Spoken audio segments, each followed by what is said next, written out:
Right. Welcome back to UK Pulse. I'm Jack Carter. Today, capitalism versus socialism. Big words, bigger stakes. Now look, this isn't a shouting match for slogans. We're doing evidence, history, and plain outcomes. We'll walk through catastrophic socialist experiments, the record of market economies in lifting billions, and then I'll give you the tough criticisms straight. Inequality, the environment, the Nordic model, and we'll answer them properly. Joining me is Dr. Amamira Sha, economist and policy analyst. Amira, good to have you. Thanks, Jack. Great to be here. I'll try to keep it clear and data-led. We've both read the evidence, the World Bank, Heritage, Long-Run GDP series, so let's make sure our listeners are all talking the same language. Good. First thing, definitions. People throw words around, capitalism and socialism, as if everyone means the same thing. Let's set the coordinates. Amira. Sure. Capitalism, private ownership of productive assets, prices set by supply and demand, profit as the engine of investment and innovation, and a state that enforces contracts, property rights, rule of law. That's the ideal type.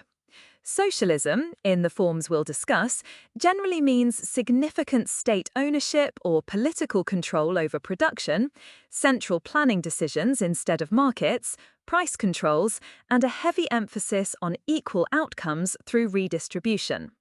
Now, real economies are mixtures. They sit on a spectrum.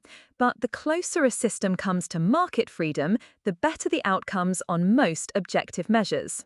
Yeah, and let me add, folks, when I say market freedom, I don't mean lawless, unregulated chaos. I mean functioning courts, property rights, honest pricing signals, competition. That's the baseline for investment and innovation. Exactly, and we'll use mainstream sources, World Bank, Heritage Index, IMF, peer-reviewed papers, rather than partisan blogs. Right. So we'll start where people sometimes don't want to go, the real-world record of big socialist experiments. Let's be frank here, these were not academic thought experiments, they were national policies. Amira, walk us through the unvarnished history. Okay, USSR first. The Soviet project promised rapid industrialization and equality. It did achieve military and heavy industrial capacity, but at huge human cost. Chronic shortages, agricultural failures, political repression, and famines in the 1930s and later. By the late 1980s, Soviet GDP per capita was about a third of the United States. Innovation was highly skewed, military and space, but consumer living standards lagged badly. And queues? Queues for basic foodstuffs. That's not theoretical.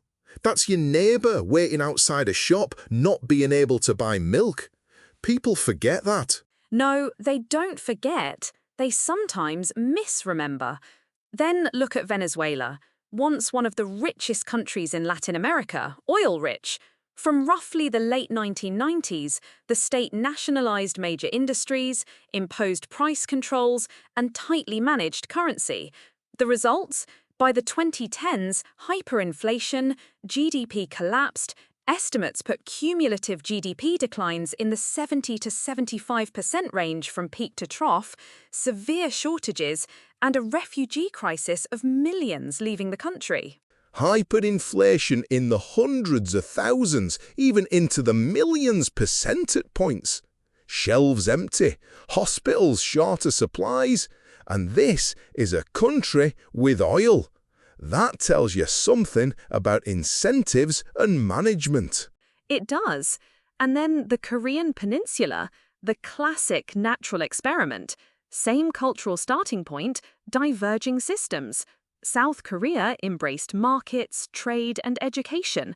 Today, it's a high-income democracy with global brands like Samsung and Hyundai, life expectancy and living standards similar to advanced OECD countries. North Korea remains isolated, with state-directed economy and, frankly, underdevelopment and repression.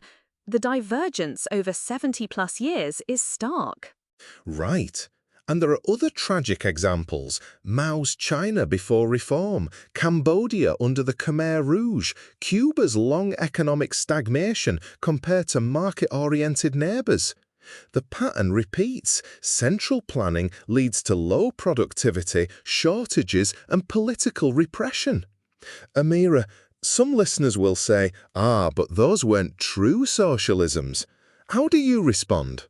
I say these were sincere, large-scale attempts to run economies with heavy state control and suppressed markets. You can argue about degrees, but the mechanics are the same. Incentives get warped, price signals vanish, and information disappears. That's why planners make systemic errors. The repeated real-world failures matter more than theoretical purity. Okay, now let's flip it. Capitalism, messier in theory, perhaps less romantic, but in practice, poverty declines, innovation, more choices. Give us the numbers. Right. Consider global extreme poverty, World Bank thresholds. In 1980, roughly 42% of the world lived under the extreme poverty line. By the mid-2020s, that figure fell below 9%, an enormous reduction. Much of this decline is driven by market-oriented reforms. China after 1978, India's partial liberalization since 1991, and the East Asian export-focused model. Eastern Europe after 1989 also shows strong catch-up when markets and rule of law were restored. Yeah, and that's not a small marginal improvement. Hundreds of millions, over 1 billion people lifted out of destitution. People in the audience should picture what that means. Refrigeration, antibiotics, vaccinations, smartphones, things that used to be luxuries and are now commonplace because industries scaled up under market incentives. Innovation is central. Economically free countries dominate patent filings, high-tech exports, and R&D spending. Take indices like the 2026 Heritage Index of Economic Freedom. Countries scoring high on economic freedom tend to have higher GDP per capita, better health outcomes, and stronger social mobility. Look, I know some of you are thinking, but capitalism creates inequality. That's the sticky bit. So let's deal with the criticisms head on. Good. First, inequality versus poverty. Inequality measures relative differences, the Gini coefficient and so on. But the key question for most people is, does your absolute material standard of living rise? In many cases, yes. When an economy grows, incomes at the bottom also rise. Studies show the bottom income segments often grow faster in prosperous market economies than in stagnant command economies. Exactly. If two pies, one small and equal, one big but unequal, you want to be on the big pie even if you get a smaller slice in relative terms. More absolute resources mean better healthcare, education, mobility.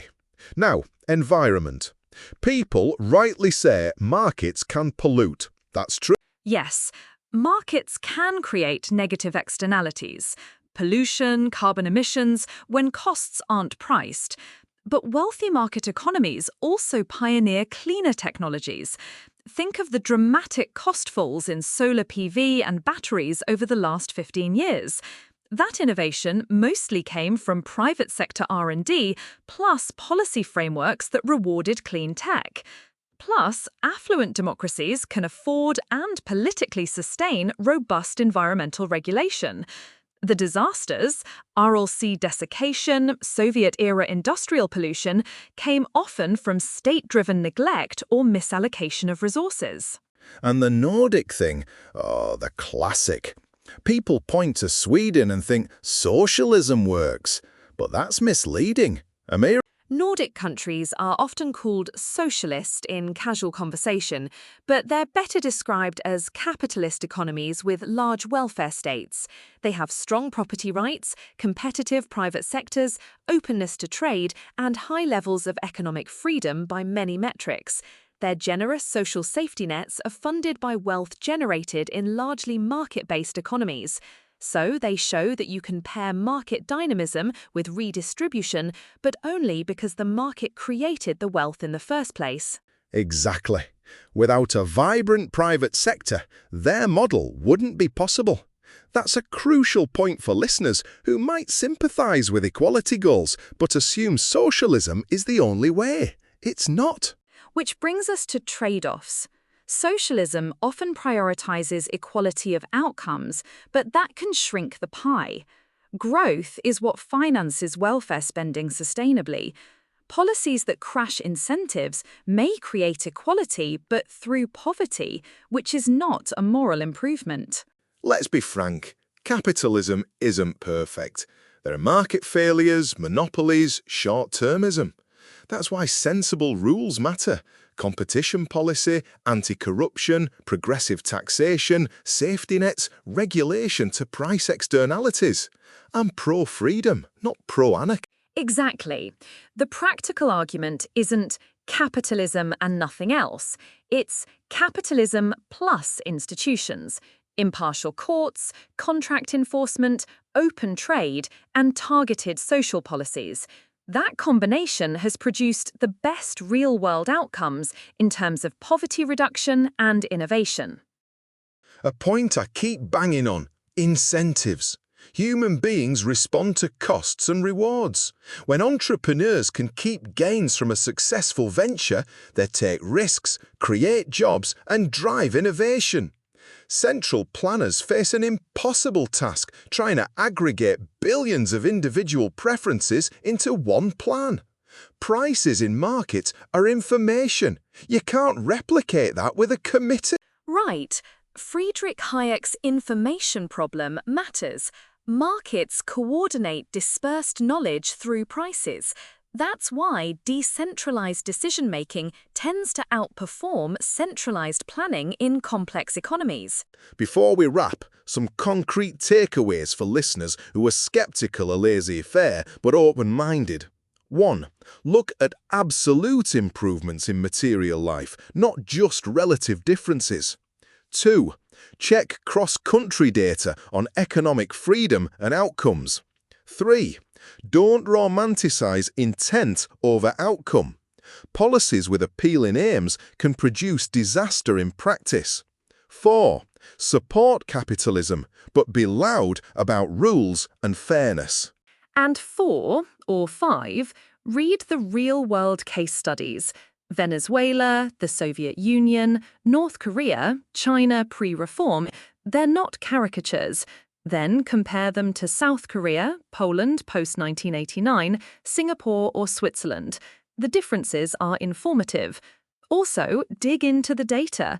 World Bank Poverty Series, Heritage Index, Freedom House for Political Liberties. We've covered a lot. Quick, rapid fire. Your top 3 sources, Amira. World Bank's long-run poverty data, the Heritage Index of Economic Freedom, 2026 edition, and comparative studies on growth after liberalization, for instance, work compiling China and India's reform eras. Good. Mine: Economic Histories of the USSR and Venezuela, and Johann Norberg's writings on globalization and poverty reduction. Okay, final line from you, Amira. 1-sentence summary for anyone wavering. Markets, despite imperfections, have been the most reliable mechanism we've found for raising living standards and expanding human freedoms. Pair them with strong institutions and targeted social policies, and you get the best practical outcomes. And from me, socialism looks noble on posters. Capitalism looks messy on paper, but capitalism, when constrained by sensible rules, has repeatedly produced more prosperity, health, and liberty than its rivals. If you care about reducing poverty and expanding opportunity, follow the data, not the slogans. Right, we'll put links to the data sources in the episode notes. Please do. And if listeners disagree, write a message in the comments. Constructive pushback helps refine arguments. Absolutely. Share this with a friend who's strongly for real socialism. Challenge them to engage with the evidence. We're not shutting down debate, we're asking for honest accounting of outcomes. Until next time, stay free, stay curious.